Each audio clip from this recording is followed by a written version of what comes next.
This program might contain strong language. If you think you may be offended, switch off now.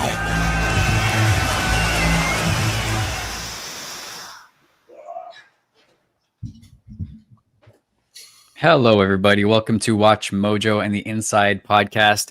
I'm your host, Rob, and if you're new to this show, this is where every week we tackle a new issue, do a deep dive into trending topics, and this week we're looking at The Age of Disclosure, a new film that has come out by filmmaker Dan Farah. This comes off of last week's episode where we went inside conspiracy theories. I'm joined today by WatchMojo CEO and co-founder Ashkan Karbis-Frushan. How's it going, Ash? Very, very good. As well as am I. We're also joined by special guest Darcy Weir, a UFO researcher and filmmaker whose work can be seen on the Unveiled YouTube channel. How's it going, Darcy? Great. Happy to be here. Happy to have you. So I was very excited for this episode because this is right in my wheelhouse. I've been hosting the Unveiled podcast on WatchMojo for almost a year now. So I've done pretty extensive research into the UAP field. And this is a film that I thought was important to talk about because it has the whole UAP crowd kind of buzzing right now. And so for somebody such as yourself, Ash, who I know you're somewhat aware of the topic, but maybe not super well versed in it, give me your first impressions after having watched this film. Well, to be fair, you're right that until recently, this was a world that I had kind of, not forgotten, but, when I talk about content, I always say you're either a producer or a consumer. So when I was like a young kid and, I had my encyclopedias and I would read magazines and watch TV shows, whether it was like Unsolved Mysteries or whatever, I was actually really, really, really into the whole UFO, universe. But of course, this was before the internet. If you would watch like Unsolved Mysteries and they would package a clip or they would produce a segment, that's how you consumed it. But also when it comes to the world of YouTube and search, I've always said it's discovery and recovery. So for me, what was fascinating, not just when you and previously some other of our teammates were like, we should start covering the space, internally, I was like, oh, good, go for it. Because this was an area that I really liked. And when we started WatchMojo and when we do conspiracy or we would take like Roswell or we would just break down the world, I wouldn't actually push it too much because I didn't want the rest of the team to think I was some kind of, in quotation mark, nut job or conspiracy theorist, and the documentary we talk about when they talk about taboo and stigma, like I was really like, oh, I totally know what they're talking about. And this documentary was fascinating. So I was like, I'm game for any topic that you guys want to cover. But then I was really kind of going more and more into this world of, the UAP space. And, it was fascinating because you saw a lot of people that are like in the mainstream that I had seen through the lens of politics, business, the economy. So it kind of brought back a lot of, it was like my life was flashing before my eyes. And, I was up last night before the Canadiens match, which they're playing out west. So it was a 9:30 start. So I watched it. And then I started to watch the podcast that you sent me a sneak peek of you two gentlemen. But then it was really late because the game ended pretty late. And then I was watching it again today. So now I'm like, oh, great. I'm going to go down this rabbit hole. And it's like I'm the 12-year-old again. So no, I thought it was fascinating. And obviously, I don't know as much as you do, either of you. But I know enough. And, I'm really excited. I'm almost more excited for today's show than most of the other topics that we've done. And we'll explain why, because of the questions and the outline that we've prepped. So let's go. Yeah, that's great to hear because this is one of the few episodes that I actually pushed hard to do. So I'm happy that you're enthusiastic about it. You don't have to kidnap my kids, by the way. Just we're all gonna have to be very careful after this that the government doesn't come after us. So you've previously kind of made fun of the fact that they're calling them UAPs now instead of UFOs. But it does have to do with the stigma that you're talking about, the one that you alluded to, that, you didn't want to show too big of an interest in it because you didn't want people to look at you weird or whatever. And that's kind of what we've seen happening over the past 7-8 years now is a shift in the public perception of this and a change in the language that's being used. But as somebody who's really well versed in the media world, when you see a documentary like this made by someone like Dan Farah, who's a Hollywood level producer, do you think that that lends more credibility to the messages in the movie? So I think it depends with the baggage that you have going into it. You know, when we talk, I mean, I'm going to touch on there's a lot of points where I'm going to be like, we talked about capitalism. We talked about, Marxism. So when we talk about AI, I think if you are like an open-minded person, when you look at like the work generated by AI, and I've always said it's never going to be only AI, it's humans and AI. I think you're going to have an open mind and you're going to see it as like, this is progress. This could lead to good things. But if you're like, let's say a writer or like a food recipe, blogger, and you see AI affects you in a certain way, then you walk into it with like a negative bias and a prejudice. So what I think this will do is overall, there's going to be a Venn diagram. To those like me that kind of most parts of it, like 90% of it kind of believe, we'll just leave it at that for now. I think it reinforces and it gives me a bit of comfort to share, tweet about it, write about it, and weave it to topics of religion and God, and weave it to economic determinism, and discuss the industrial military complex. If, however, you have a strong bias against it, you're going to be like, oh, everybody's just jumping on this because it's being searched and there's money to be made. It's a grift, But there is this in the middle, and I was blown away seeing some politicians that I'm human, as much as I like to listen to any human based on the topic and not the baggage that it comes with. I was blown away by that there was this Venn diagram where in the middle, it's going to probably lend it a lot more credibility, but that obviously depends on the marketing, the distribution, and I know we're going to talk about it being behind a paywall. So that's the way I look at it, but net positive if you're for disclosure, so to speak. Darcy, as a filmmaker yourself who's made many films over the past decade or so, do you see this as a win for the movement with such a polished product that was really a lot of time and effort was put into it? Yeah, absolutely. I'm overall a huge fan of cinema, film, documentary.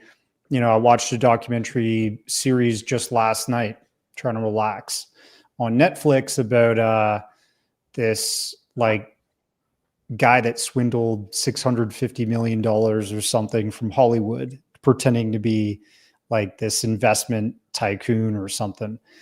But, I think this movie will have an impact. And in terms of just getting the word out on the idea that we're not alone, and maybe the government, the military, and intelligence communities have been involved in what's called a cover-up.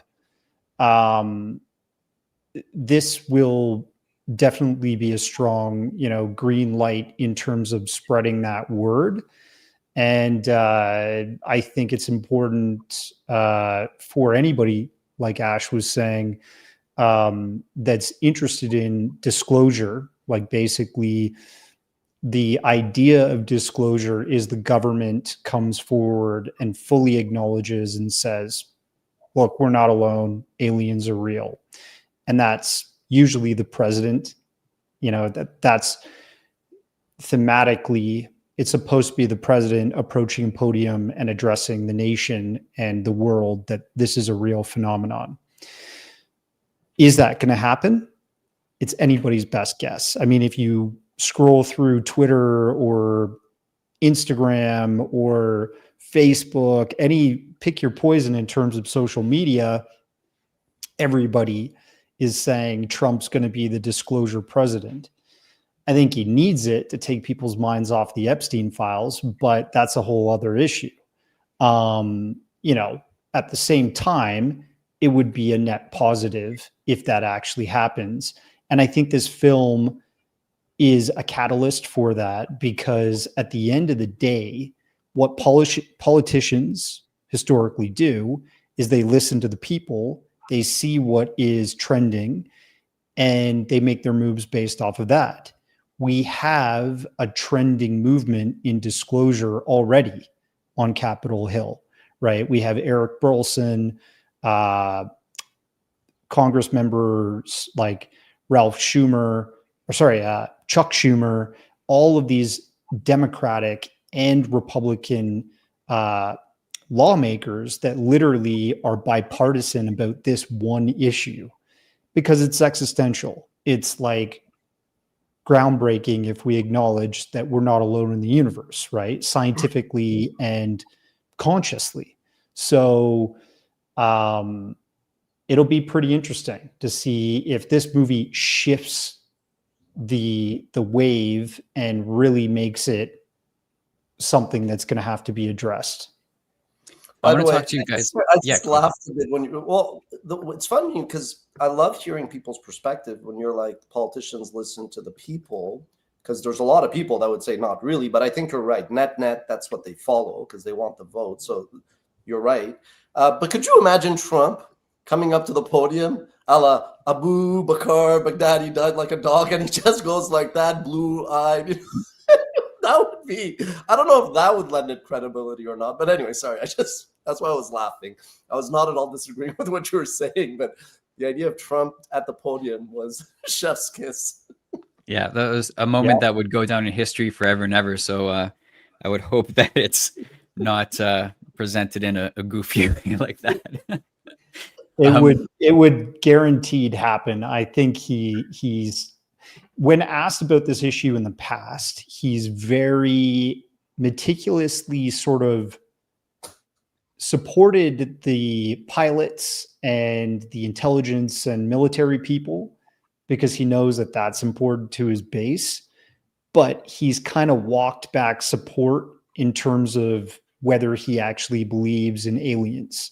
So I don't think he's going to do disclosure.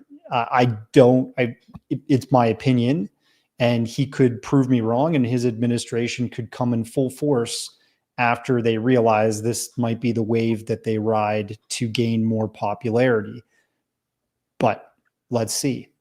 He might piss off a lot of right-wing Christians, in my opinion, because if you look, even in the documentary, it's addressed that the powers that be that were above Lou Elizondo and Jay Stratton were calling these things demons and the devil's work if they investigate the hard science behind it, which is crazy.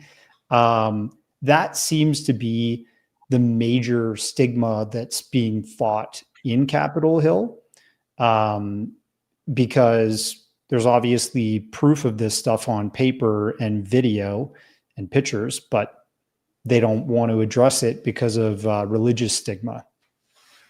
Yeah, that's a big part of it, for sure. There was one comment that we had up on the screen just a moment ago saying, I don't trust government, so it's hard to trust what these people say in the film. And I understand that sentiment, and it brings me to something else that I wanted to talk to you guys about, which is kind of the central figure of the movie, a gentleman named Lou Elizondo, who I actually had the pleasure of interviewing for the Unveiled podcast. And he is not without his controversy, a lot of differing sentiments about him online. But I wanted to get your takes because he is more or less the protagonist of the film. And does he come off to you, Ash, as a credible person from what you've seen? I think he comes across as a pretty credible person. I think with people like that, so this is a general comment, not him, there is, in the era of social media where everybody with a phone and access to the web can become not just a storyteller, but also just eventually a media company, or like a so-called expert, there is this kind of like grift, and there is this essential, like, you got to go to the extreme, like I'm somebody that, because I always see both perspectives and I present it, I end up alienating both sides, especially with more heated topics like Iran politics, which we touched on before, or capitalism and socialism, like things that are very fiery. You got to take a side, which is why like MSNBC did well and Fox does well and Newsmax, but CNN struggles, so to speak, right? So as a general thing, a lot of people are going to see him as just somebody who had a career in field X and as we all get older, we have to reinvent ourselves. I'm not the 20-year-old young, let's say, student with the dreams and ambition, nor am I the 27-year-old entrepreneur. At 47, I've learned that I have to reinvent myself, So he's going to get, again, with people's bias coming into the topic, he's going to get people loving him, supporting him, viewing him, maybe not so much as a protagonist, but like a tragic hero. But what he is doing, and not just him, a lot of other people, well, these are like the heroes and the patriots, not to use hyperbole, that like are effectively taking a risk to bring a topic to the surface that does have far-reaching repercussions. But now him specifically, I do think that he was definitely very credible. But what was interesting, and I produced a documentary, probably nowhere as experienced as you, Darcy, but I'm talking about stitching together quotes, which is an arduous, that's a labor of love. You got to be passionate about this. I do think, though, that in the portfolio and the montages and the way all the quotes were sliced, and it wasn't just a bunch of people that maybe were like, didn't get a promotion, so they became bitter, so they wanted, they had a reason to maybe have an agenda. And you could argue everybody has an agenda. So I do think the way it's packaged, it's really hard for anybody to watch throughout, along with all the evidence, along with all the video and testimony, and throughout eras, throughout geographies, and how it touches on military investment and lobbies. And as Darcy said, religious groups, and some religious groups, because I actually after that went to research. I knew, like, I'm atheist agnostic, let's say, but I understand how Muslims would view it a bit more, being born Muslim. I looked at Judaism and how it would view it, and Christians, and even within Christianity, it's not monolithic. So I think it's hard for anybody to come away and say this guy's a hack, right? And it's really the totality where it does give it credibility. And to Darcy's previous point, look, I'm a transparent guy. I mean, Darcy doesn't know me from a lineup, but Rob, you've worked with me long enough to know that I'm like extremely transparent. I don't think necessarily, I would love to see Donald Trump or any president address any topic. And the documentary does a great job of explaining the need to know dynamic, which I'm aware of, and I understand why. Sometimes my lawyer could be like, yeah, you don't need to make this statement because then you don't have anything to deny. Like I understand how that racket works. But I actually don't think that if this is marketed properly and discussed, we're WatchMojo. I know what lanes we're in and what people expect of us and not. But the way that this is going to kind of do the media promo tour, so to speak, this could serve as a catalyst that you almost don't need disclosure coming from POTUS first. I'm not saying eventually you don't need it, but if enough credible people, because let's face it, Donald Trump, if he comes out and makes a statement, everybody on the left's like, well, this guy's a hack. You know what I mean? And also, there was this fascinating element about the China-Russia-US dynamic, which, again, as a guy that follows all this, I myself was like, I was getting goosebumps. I loved it. So there you go. So, I just think that you don't necessarily need that official disclosure. I think this will probably push the narrative and the discussion to a place where it will probably become more mainstream and more accepted, meaning less resistance, less people just thinking this guy's a Yahoo type of thing. So it was fascinating for me because I have like the comfort now to discuss this, whereas before I was like, I say enough things that people are like, Ash is very credible and serious, very professional, but sometimes he says some crazy things. I get the knocks. So this now is like kind of it does give a lot of people permission, so to speak. Yeah, there's a great question that we just had up. Why doesn't anyone discuss what Russia and China's response would be after the American president, whoever that is, announces the U.S. has crashed UAP and probably reverse engineered it? What do you think, Ash? If there was to be a presidential disclosure tomorrow, how do you think Russia and China and possibly other countries would respond to that? Well, the reality is, for all of the criticism of America, and I criticize American foreign policy, but I love America and I love Americans. And I do think America is a very close model to like this really good, perfect to some utopia.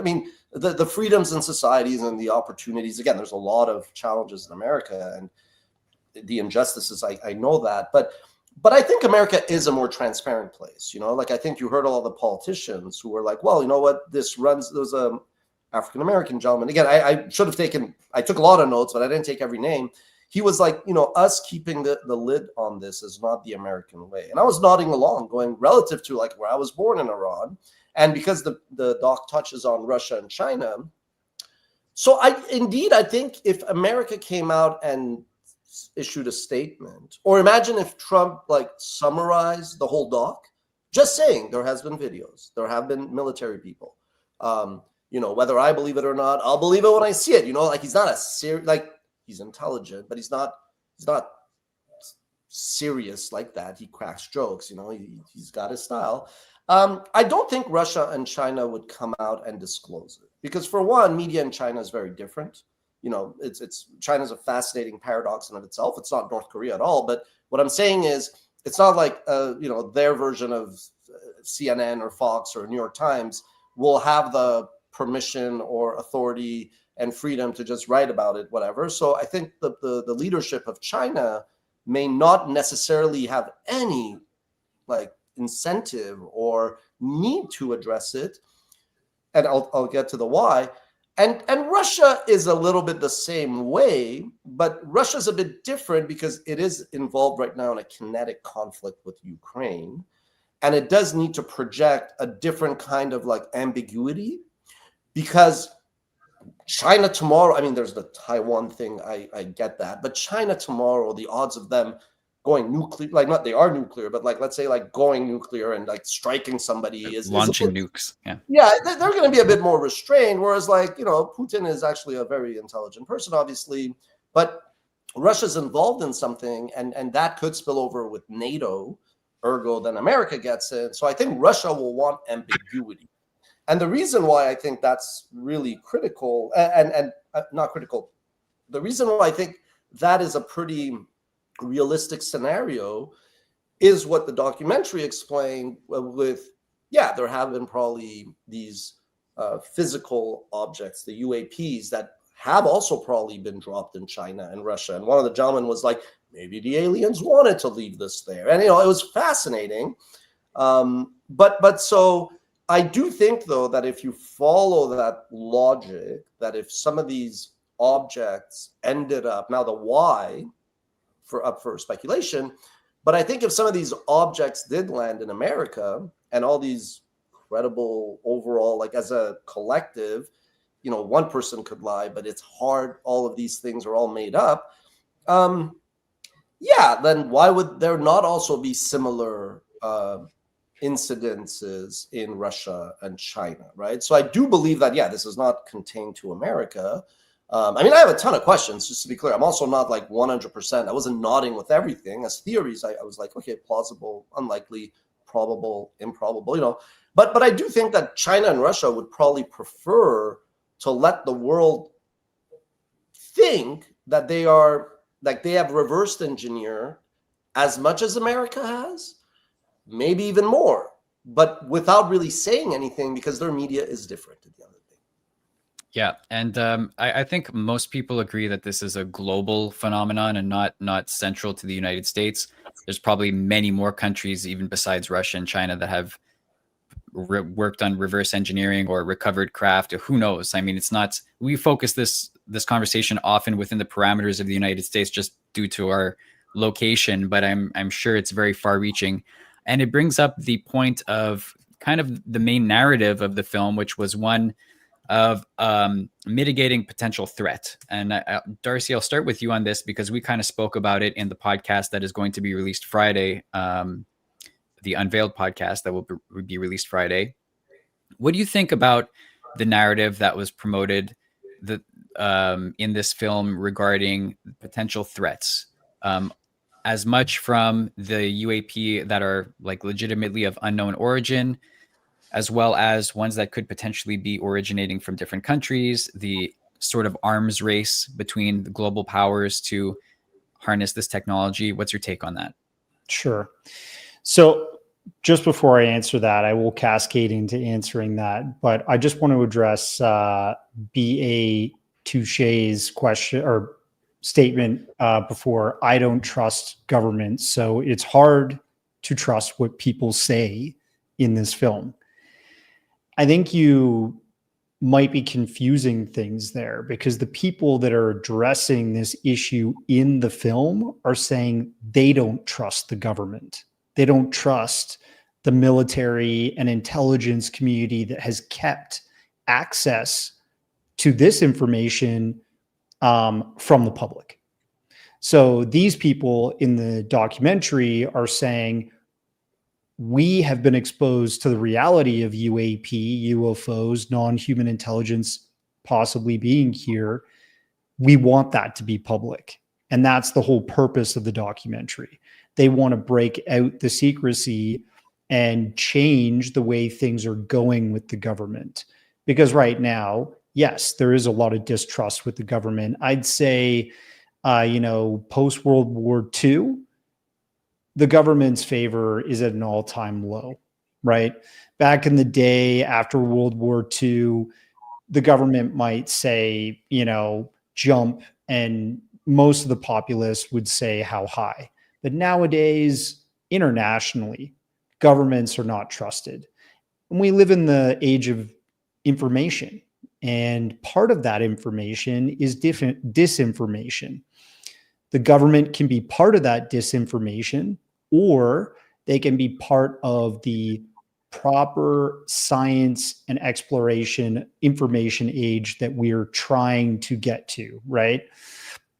AI has the ability to exacerbate the disinformation side, because disinformers will use that tool to accelerate their disinformation campaigns, marketing online. And then the informers that are trying to be, the tip of the spear of bringing truth, they can also use AI and fight that sort of online discourse. So I just wanted to address that. I understand. I don't trust the government either. I think that's why, part of my documentary filmmaking has been addressing secrecy and that there is something going on with this phenomenon. Do I know exactly what it is? No. Most of the time, a cult leader is going to say exactly what they think it is and to follow them. And I would be wary of people that are saying they know exactly what this is. And, give your credit card information now. Mm-hmm. So then to your other question about Russia, China, is this a thing that they should be involved with? They have been. If you've kind of kept your ears open in the last few months, George Knapp, he was in the Capitol of the United States at a congressional hearing, among other whistleblowers, and he testified to the fact that when the Iron Curtain came down in the 90s, Soviet Union was crumbling. There was a bit of a expansion out to the West in terms of welcomeness. And George Knapp, as a journalist, typical run in the beat news journalist, was like, this is amazing. I'm going to travel to Russia now, and I want to interview people about UFOs, because he was one of these guys that's been covering the UFO beat for a long time. Seriously, trying to find facts and real sources and stuff. When he went to Russia, he interviewed generals, intelligence people, KGB, all of these different sources that are engaging with the secrecy around UAP and UFOs. And they told a lot of the history on that to him. And they gave him source files, like real government investigation files, which he came back to the United States with. So that was a big thing.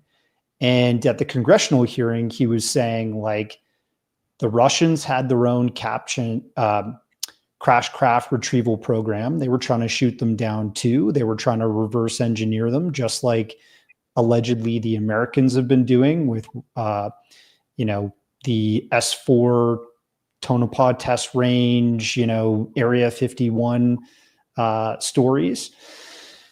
And, they seem to be on the same track. I don't think China would try to skip that, frontier of investigation and research as well, because we're talking about technology here. And right now we are amidst a global artificial intelligence race. Why wouldn't there also be a reverse engineering of exotic energies race behind the scenes? Because as you may note, energy is going to be the most expensive thing in the future to run all of these AI systems, server farms that expand for miles to have the most powerful AI. And militaries and governments will want that to be in their arsenal. So why wouldn't you go off of traditional fossil fuels and the energies that have been allowed to be operated in the public? Because in this documentary, they address the sort of like energy embargo idea, which is the idea that if there were an exotic energy, something that you could kind of allude to being 0 point or free energy device, well, the powers that be would not want that public. The FBI would intercept it, the CIA, whoever in the police force of a country would intercept that, because there's an economy backbone being run in a lot of different countries on fossil fuels. Even if it's wind and solar, there has to be a setup to that income stream and to manpower and economic growth. You don't want to disturb that by introducing something that's a total disruptor, a total game changer. And that could be something that they find on a crashed alien craft. Let's face it, it could be. So I think Russia would be taking part in those exploits for sure. I think China would be remiss not to.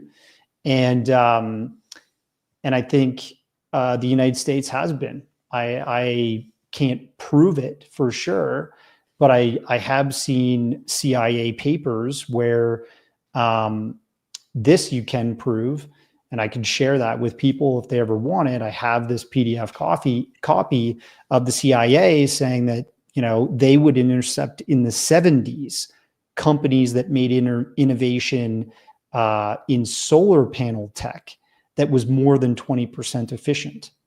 And the whole reason is that they didn't want to disrupt the fossil fuel industry. Right.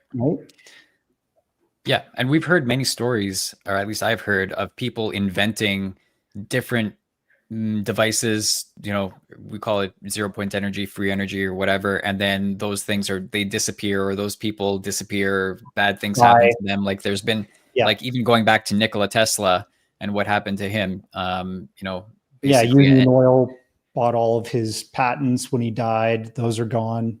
Yeah, exactly. But it ties into, so we heard from physicists Hal Puthoff and Eric Davis in the documentary, and one of the most interesting parts about it to me was when they were talking about their theories as to how these craft operate and how they defy physics. And when they're monitored by Navy and Air Force personnel, they can't explain the incredible acceleration. They seem to teleport from one location to another. They enter water and then reemerge without any disruption whatsoever. And there's that element to it. And then there's also when Eric Davis talking about the bodies that were recovered and saying that he's aware of at least 2 distinct non-human species that were recovered by the American government and are in their possession. So I'll go back to you, Ash, on this. When you hear now about UAPs, do you make the automatic connection with aliens, or do you think that there's a distinction between alien and UAP? Okay, so that's a great question. I think just statistically, regardless of your religion and all that, whether you're atheist, religious, or I think just the size of the universe, the number of galaxies and all that, it is beyond arrogant and nearsighted to think that humans like you and I and Darcy, we're the only ones in all of this. I mean, that's just the arrogance, the sheer, that to me has never made sense. Now, what I used to say, even when I was an 8-year-old reading about this, or a 20-year-old, first starting to write about this, is Yeah, they don't necessarily need to look like us, nor like aliens, whatever you want to define them as. Like they will definitely not necessarily look like us, and they're not going to be like the way Hollywood projects them. And it could be that they're, the way octopus are really smart, or dolphins. Like that is an ecosystem, right? So to me, it was always, and I also felt like perhaps the human eyes cannot even see them, just because the space and matter is different. Could it be, not saying ghosts, but could people that see ghosts basically be seeing, as a hypothesis? So I've always believed 100%, like, obviously, to me, 95, 99%, I've been pretty, firm that in this huge universe where the Earth is a tiny speck in the solar planet, let alone everywhere else, there is going to be life form elsewhere. And it's very condescending, ethnocentric to the top to think that doesn't happen. Now, where I always, I know a lot about many things, but I'm not a physicist. So I did think that the documentary did a great job in a simple way to explain why these scientists believe in this, where historically they may be like, you're on drugs. And so, yeah, the things you talked about and that they touch about, I thought all of these were great perspectives. And again, they could be saying gibberish because I'm not a physicist, but I thought that part for me was really insightful. And, again, makes everything a bit less taboo and stigmatic, so to speak. Now, in terms of, you talk about Tesla, Nicola, but let's build a bridge to Tesla, the company, and then Elon Musk. Yes. So when Elon Musk, for example, talks about, let's go to Mars, there's a part of me that goes, why? I know the whys, but it could, one of them is like, well, if life on Earth becomes extinct, we need a place to go. And, the Noah's Ark kind of parallel. In that scenario, like when you go to like an old city, I was in London last week. There's some buildings that have been there for like 1,000 years, 500 years, but the insides keep getting modernized. So it is possible that you've had planets or space around the galaxies and the universe where whatever life form existed might have become extinct. And some of them somehow pulled what Elon Musk is doing with Mars. We're seeing it before our eyes. He's talking about it. I believe it'll happen, maybe not in my lifetime. It's not crazy talk.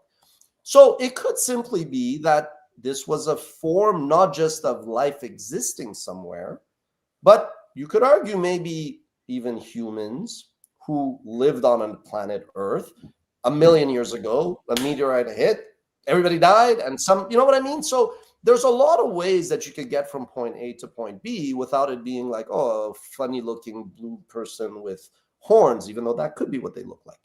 So to me, this allowed me to kind of put 2 and 2 together of at least like a connection that, yes, just because people, a life form exists billions of light years away, the missing link was, okay, well, how do they get to Earth? And then the why. So again, like talking about the topic, but also the storytelling, I gave the documentary high marks for that. And it was well, edited together to build that connection. Now, what I find a little bit peculiar is more the rationales of, they come to Earth, supposedly, and there was a lot of perspectives when they're like, maybe they're here and they're going to leave these UAPs for humans to like learn what the future technology looks like. Okay, it's a theory, but that's not how anybody's brain thinks. People are very selfish. And generally, because of what even Darcy was saying, like, look at corporations, right? Like right now there's an AI race. Yeah, my friend, like not you, Darcy, I'm not criticizing, but to somebody, I'm like, NVIDIA's not going to go tell Google how to make the TPU leapfrog NVIDIA's chips. You know what I mean? So that I don't necessarily believe.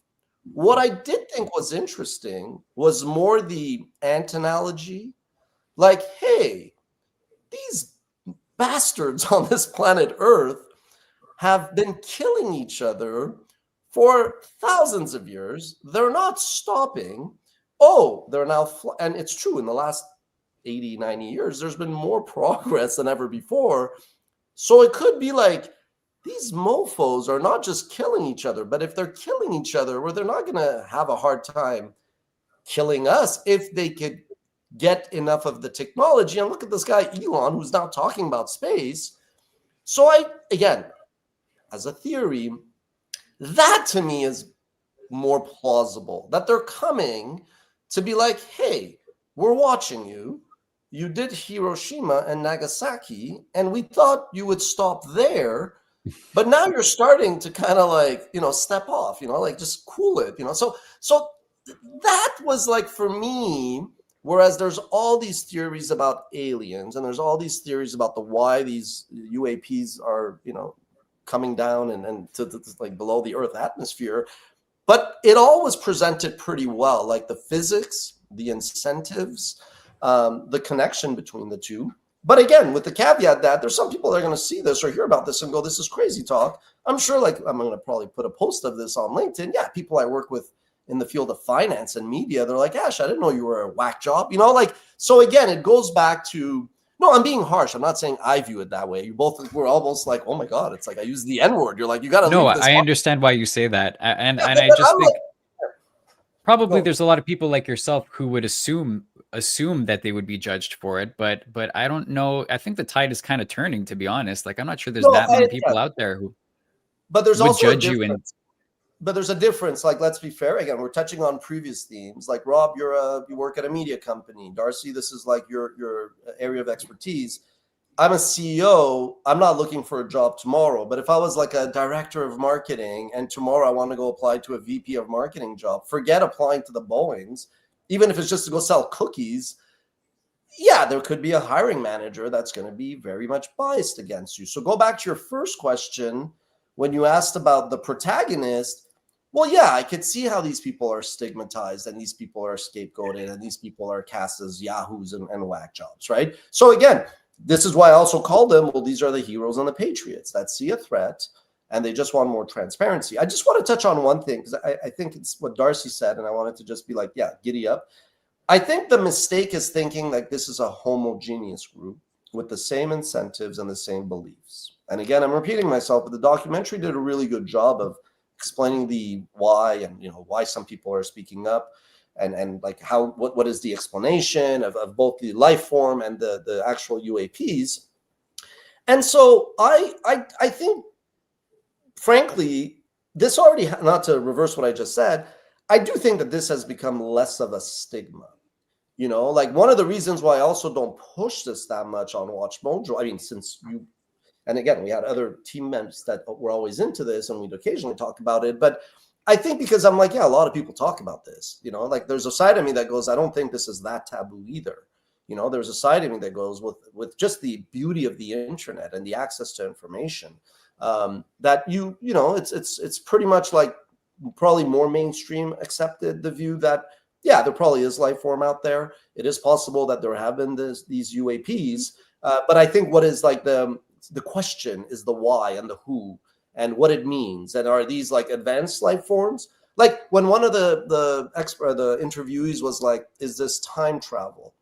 I'd like to believe in time travel. It's funny. I find time travel harder to wrap around. I'm a technical guy in my universe, but not a physicist. I find time travel harder to wrap my head than this.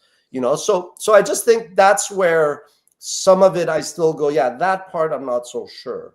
But most of it in terms of life form around the universe and the UAPs itself, I don't think that's actually that oddball as it was like when I was growing up, to be honest. Yeah. In terms of motivation, maybe Darcy, you can elaborate on this a little bit more because I feel like you have a lot of knowledge about it. But the film highlights the connection between UAP activity and nuclear sites, particularly in the United States. There's like a long history of documented UAP sightings over nuclear installations, and even stories about UAPs activating and deactivating nukes. Darcy, can you speak to that a little bit? Like, what is the consensus about the nuclear interest when it comes to UAP activity? Yeah. So, I mean, even Ash kind of touched on that earlier with regards to nuclear bombs going off, Nagasaki, Hiroshima, And what's been fabled about this UFO UAP activity for decades now, about 80 to be precise, is that they really started showing up post nuclear blast destinations. And that's what might have alerted them to, hey, the kids are playing with some pretty powerful firecrackers in our neighborhood now, and we should probably go check them out. I'm summating that very basically, but it's plausible, right? We don't know what happens on a metaphysical or quantum level when we detonate a nuclear bomb. And there's different types, right? There's plutonium bombs, there's hydrogen bombs, and varying sort of sizes, and we just don't know, right? But that is part of the sort of thesis that's been presented for a long time. That nuclear bombs is what alerted them to our existence, and that's when they first really started coming. But you'll talk to people like Jeremy Corbell or any of these guys that appear on the Ancient Aliens History Channel show, and they'll say, oh, dude, nuclear bombs, they've been here since, 10,000 or 100,000 years ago. Where's the proof of that? It's all kind of this, everything, a lot of this stuff is inference, and we just need facts, right? But in terms of the documented evidence of them being attracted to nuclear sites, Robert Hastings, he did a book which is really interesting, and it shows dozens of incursions at nuclear missile silos around the United States, and even in Russia. And that case where a Russian nuclear site was activated and those nuclear missiles were pointed at the United States, that was actually covered in Robert Hastings' book, UFOs Over Nukes. He interviewed a now famous Missile Man site member who was a manager at one of these sites and watched like 11 nuclear missiles go down in one night after a UAP airspace incursion right over the site. And that's Robert Salas. I met him at the congressional hearing 2 years ago now, where Elizondo and Tim Gallaudet and Mike Gould from NASA, as well as I think Schellenberger, testified to Congress that there's a real UAP crash retrieval program, and there are non-human intelligence and all this stuff. So, what I think in regards to the nuclear mystery behind it is that, yes, they are interested. If you listen to some of Elizondo's testimony around the nuclear baiting program that they tried to set up, he talks about this in his book, Imminent. But he, appeared on lots of podcasts before and after the book was released. And one of the things that he talks about happened off the coast of Puerto Rico, in which, if you listen to the way he talks about it, he doesn't label that the nuclear baiting program, but you can basically deduce that was one of their exercises to see if a UFO would come. And essentially what happened was these Navy helicopter were sending in some SEALs, some Navy divers, to try and recover a nuclear warhead, a dummy nuclear warhead that had sunk off the coast of Puerto Rico. And there's been a lot of cases of UFO or USO activity off the coast of Puerto Rico. So why were they doing that there? What happens afterwards in his testimony is that a giant black dish-shaped craft came from underwater, sucked the nuclear warhead away from the divers, and they frantically escaped onto a helicopter and got out of there. And it was a very frightening incident. And I, will just say that I think that was an example, without him fully saying that was actually one of their nuclear UFO baiting programs in the ocean. And supposedly, why would they be interested in that? Well, these are really dangerous weapons, and they didn't stop Nagasaki and Hiroshima from going off. Are they going to? I mean, if you listen to his name is escaping me, Bob Jacobs, who talks about working at a Air Force base where they were doing a dummy warhead launch, and a UFO can be seen in the film after they, were debriefing and looking at what they had recorded in the sky, coming into frame and shooting this warhead with a beam and then flying out, and then the warhead spins out and lands on the ground. That could be messaging. It could be like, we're here, we're not going to let you launch a weapon of mass destruction that will destroy, part of your planet or a huge population. But I think time will tell, because we have a lot of nuclear weapons under different nations. And if somebody has the will and insanity to unleash that on an enemy, we'll see if there's actually some kind of interference with that. I almost don't believe that that's possible. I don't. That would be like, that would be them fully showing that they're here to the public. If we have some recorded event in history where the fire kicks off, a nuclear missile is launched, everybody sees it, it's televised, and then a UFO comes in and says, nope. Yeah, the video evidence. If you don't mind, Rob, just one thing. I agree. Sure. It's funny that you touched on this, because I started at first be like, oh, at this timestamp, then I stopped because I was just like writing down a lot of things that were interesting. But then the only time I made a note to go back and watch it again was around 1 hour onwards, 1:10, which is, when a lot of different military nuclear in particular sites at different times, a lot of different people were talking about experiences that had enough of a through line that if you think that information would be classified, like it's not there was a group chat where they're like, hey man, these crazy weirdos came down from space, and everybody repeats it.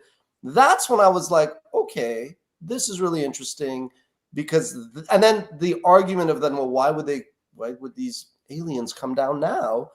Then I was like, okay, now what you said at the end, I would find that hard to pull off despite the speed and all that, because generally, you hear if a nuclear weapon goes off, you don't got that much time. But all to say that to me is really the part, as much as the physics was really informative to me because it addressed like a blind spot I had. To me, that's when I kind of leaned in a bit more and go, okay, there's something more to it than just some soldier. Like I told you, when I was young, I saw something that looked not really as bright like the way they described it, but like in terms of size and certain other aspects. But I was too young, so I said this could be whatever. But the part after 1 hour for like about 5 to 10 minutes where you see all the nuclear military experiences, I thought that was like an extremely convincing part because of what also Darcy said before, which is people don't really trust the government. The government will lie, the government will hide. So if all these people are saying something similar, I'm like, when there's smoke, there might be fire. Yeah. The thing about this film is that it's much more about interviewing witnesses than it is about presenting evidence in the form of video or photos. Like a lot of the things that were shown have been widely circulated before, but it was about getting 34 high-ranking government officials in front of the camera all at once to tell their stories about what they know. Do you see that as more credible or less credible than some sort of like new film that would come out tomorrow, Ash? Because in this day and age with AI and everything's being accused of being fake. But to have these people with their reputations on the line talking on film, it's quite something. What's your take on that? I think it's a great question. I think that's very reinforces my first comment, which is the baggage or the bias you come in with. in this case, not so much bias, but the amount of knowledge you have. You know, like if I talk to YouTube, if I talk about YouTube or media to like a fellow industry person, there's a baseline of knowledge we have. I'm not going to explain like what CPM is, which is just the ad, you know, rate per 1,000 views. But if I'm speaking to my, you know, neighbor who may be like whatever, a vet, well, then I might go a bit, you know, differently. So I actually understand why some people who've been covering this say, well, this wasn't really much. It wasn't a smoking gun relative to what I already knew. But I think that's because, again, like you don't know your privilege, young man. You know what I mean? Like you have enough knowledge and expertise. You've seen these things. For me, who read about these things, would see grainy pictures, would see the odd video. A lot of this was new. A lot of the video was new. And that's why I was like, wow. Now, yes, now here's again, like it all touches. There is a difference still between internet and let alone social media and documentary produced by X living on Y, where somebody's like read a contract where you have to make representations, you know, like, so this was actually, I thought, for the mainstream audience, which is not just mainstream America, but mainstream politicians that have to decide if they support disclosure or not. I thought this was actually like a good curation of the video evidence. But that being said, you're absolutely right. It was basically, here's like dozens of experts from different fields who either through access or through research are basically coming, and they weren't in a room together. You know, it's like when, you know, bad example, but sometimes when a kid falls, if they're young, they'll separate the parents, the cops, and they're like, so what happened? Because you want to see if the story jives. You know, if one's like, oh yeah, little Bobby fell down the stairs, and you know, the other one's like, yeah, Bobby, yeah, riding a bike, that's a red flag, right? Yeah. So here, that's what I meant. Like when I saw some of the people that I associated or I would have presumed would be like, this is nonsense.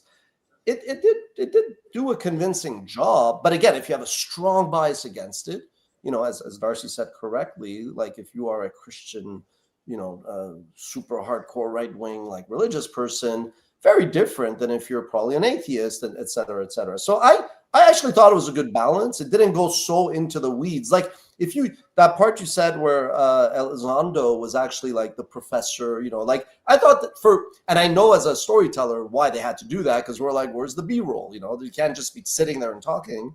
But I thought good mix, you know, like if it would have been just hardcore physics with like the biggest, you know, nerd of physics, then you're like, I did not get that. You know, it's like what I criticize about the field that I studied in, finance. I was like, they're just trying to make this complicated. It's really psychology and a bit of economics and consumer behavior, yada, yada. Okay, what's sprinkled with some math, but the guy earning $3 million a year working at a bank, well, he's going to make it seem like there's some black voodoo that only he understands, right? So I thought it was actually a pretty good balanced packaging, so to speak. The last point that I want to touch on before we wrap it up is kind of the business side of this whole disclosure situation. Darcy, flipping it back to you, as somebody who releases your films largely for free on Tubi and Prime and other platforms for wide accessibility, did it bother you at all that this film costs $25 to rent for people who are interested in watching it? Well, you look at the production value of this film, you know, it's like bar none compared to other UFO films, documentaries that have been produced. And I will say, I have, you know, far less a budget than probably Dan Farah had for this film. So I think the justified price there is to recoup your costs on production, right? And also it's the early adopter pricing. So if people are absolutely adamant they have to see it day one, they'll go pay $25. Same thing goes for a new Marvel movie. You know, certain people are going to skip the theater release and they're going to wait till it hits Disney Plus now. I think the same thing is going to play out with this film because it's such high caliber production value. It's eventually going to end up on some form of AVOD streaming service, whether that's a subscription service like Netflix, Amazon Originals, HBO, Hulu, I don't know, but it could. theoretically, and there's rumor that it might end up on Netflix. Well, you want to license it? You want to? Could we license it and make it a You got WatchMojo $1 million exclusive? Well, I won't lie. Even though I watched it and I from beginning to end, I don't know like the studio and all that. I'm going to research that. I'm curious. Yeah, I mean, I'm nothing like to just. I know sometimes we need to debate and banter. I think what Darcy says is reasonable. Like I recognize my privilege when the Mooch, Anthony Scaramucci, who I had interviewed after he got kicked out after 11 days, when he was like, "You want to come to my conference?" I went down and. As I was going, I was like, what was happening in the late 2010s was there was a lot of young people in America that were embracing socialism. And I was just, as somebody who loves history more than anything else, I saw that as a beautiful canvas, as a good opportunity to interview people, to talk about the rise of socialism, capitalism, why it's working, and ask like financiers, put them on the spot. And, you know, I had, again, it's a privilege. I could just go there, hire a crew. You know, I'm a jack of all trades, master of none. So we really pulled it off quickly, a weekend. The cost was the material, and I never thought of the money. I just said we're going to put it on WatchMojo in context. But it would be so hypocritical of me to be like, this guy's a sellout. And it's like, well, he's a creator. He's an artist. He's anything. It's like saying, you know, going to a restaurant and being like, dude, why are we paying? You know, we've talked about this. Like you limit it, and I think Darcy's spot on. So I don't question that as much because that's just, it is business. And it's ironic because the irony is, surprisingly, the documentary talked a lot about economic determinism, that there is this kind of bias. And there was this arguments put forth by one of the interviewees that, well, if you know that like life form outside of this solar system has this super advanced, machinery, then Boeing is going to crash, and McKesson, and then like Northrop Grumman and all that. Like, why would you have these budgets? But there's also the counterpoint that it's like the second you find out that there could be this imminent threat, kind of why the military industrial complex exists, there could be another arms race where they're just going to exploit it, right? So I understand that, and I do think, exactly as Darcy said, this will live somewhere else. If you're interested, you can inquire with them, but I'm assuming somebody else will pick it up. But yeah, I mean, I wish, but to that point, seeing how the initial window was, I guess, TVOD, transactional video on demand, we're bringing this together to the YouTube lingo. I would hope that this goes more on an AVOD, meaning Netflix. Netflix, sorry, they have that tier. That's SVOD, right? SVOD. See, you're a pro at this. I do hope this actually lives on more of a free to watch, where, you know, I believe information should be free. I was born in a country like Iran where you guys take this for granted. It's not, you know, it's a bit more complicated, right? So I hope it does live on a free to watch platform. But again, if the director goes, no, I'm going to put it on SVOD because it's my livelihood, I'm not going to accuse anybody of that. You know, that's a bit weird. But I do think, though, that just with people doing podcasts about it and like doing montages and, you know, through fair use, doing the top 10 list on things that stand out, that, like anything else, you know, is more effective. The reason why, again, to a previous point, the reason why big media, the rights holders, never sued us, even though we use their clips via fair use, fair dealing, wasn't just that they also were our partners and clients in other ways, and were fans, and we're not dumb. They understood where the puck was headed. It was that they were like, well, yeah, if somebody's going to talk about these IP in this ever more cluttered media landscape, it's advertising, it's promotion, right? So, yeah, no, I think I do think it's going to help. But I also, you know, inertia, you know, if you think of so many other things where you're hopeful, and I thought it was fascinating because I remember the George W. Bush. I saw that, I think, live when he was asked about, at the time, UFOs. And again, that guy wasn't the most eloquent of lads. So he was just like, well, what am I going to tell you, you know? But when you heard Barack on Obama, Jimmy Kimmel. Yeah, on Jimmy Kimmel, exactly. But when you heard Barack Obama, who was, I think, a bit more still diplomatic, but like when you heard about the frustrations that I think it was Ford had, maybe Nixon as well, and like when you kind of saw it, you actually, I mean, because I always look at like people's psychology and like what drives them, you could tell that a lot of presidents were frustrated that they couldn't get full access because these are the most powerful men in the universe in their eyes. But what UFOs demonstrate is not just that they're not the most powerful person in the universe, it's they're not even the most powerful person, depending on the topic, in America. You know what I mean? So That's fascinating. But yeah. Yeah, absolutely. Final question for you, Ash. After having seen the film, like let's say it did come to Netflix tomorrow, do you think that it has the power to move the needle and change the cultural conversation around UAPs and get more public interest? I think you two fine gentlemen actually may be a bit too in the trenches, and that's not a knock. That's you're experts at this compared to me. And I think it's like the analogy I've always liked is the frog that you dump in boiling water jumps out, but a frog sitting in water, as the water gets ever hotter, eventually becomes some kind of French dish. Let's leave it at that. So I think the narrative has already shifted, because like when you came to me and others came to me before and they were like, hey, we should cover this more, I wasn't like, no, it's verboten, we don't do this, they're going to think we're like some kind of, I was like, sure. Like my understanding was like, yeah, it's pretty much, I didn't really know the reasons, like I could assume, and this film does a good job of explaining the reasons. I was like, yeah, for whatever reason, the government doesn't want to come out. And one was like, well, what if the bad guys get it? What if the terrorists get it? And you know what? If the terrorists can, if, you know, the bad guys, if yes, one person's terrorist, another freedom fighter, but when people basically take planes and crash them in buildings, they're bad guys. There's not much ambiguity there. So if you could do that, then I understand that like the government could be like, yeah, is the threat really China or Russia? Because the same way we have deterrence with nuclear weapons, we would also exert deterrence with whatever this higher, you know, energy weaponry is. But yeah, what if, you know, some random crazy group in some far off place gets this, and then we're really screwed, right? So, but to your ultimately, yes, of course it's going to help, but I would say it'll accelerate a little bit. But I don't know if in a year or two it will make the difference that, you know, if you guys are pro disclosure that you're hoping for.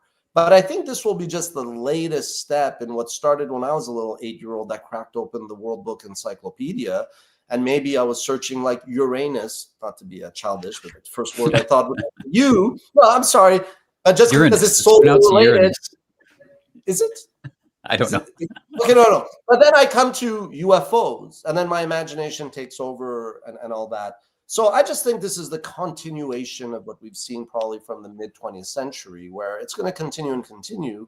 But if I was a betting man, is Donald Trump going to stand in front of the podium and be like giving some kind of statement? Yeah, that I don't think so. But I think it'll just continue the trend. I have a hard time seeing that happening also, but that's a balanced take. I appreciate that, Ash. Thank you both. Darcy, where can the viewers see your work if they're interested in doing so?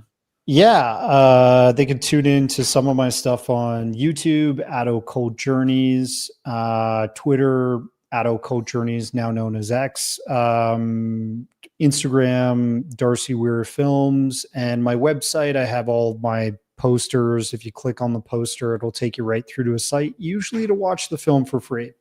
Awesome. Trailers, descriptions of the films and stuff. So, yeah. Fantastic. And some of your stuff is up on the Unveiled YouTube channel as well. Yeah. We've been collaborating on that. And anybody else who's interested in more deep dives into the UAP realm can check out the Unveiled podcast, which I host. That is up on the WatchMojo page. There's a podcast section for that. So go check that out as well. Thank you, gentlemen. This was a lot of fun. I enjoyed this. Thank you as always, Rob. And thank you, Darcy, for joining us. Yeah, my pleasure. Awesome. Thanks for watching, everybody. See you next time.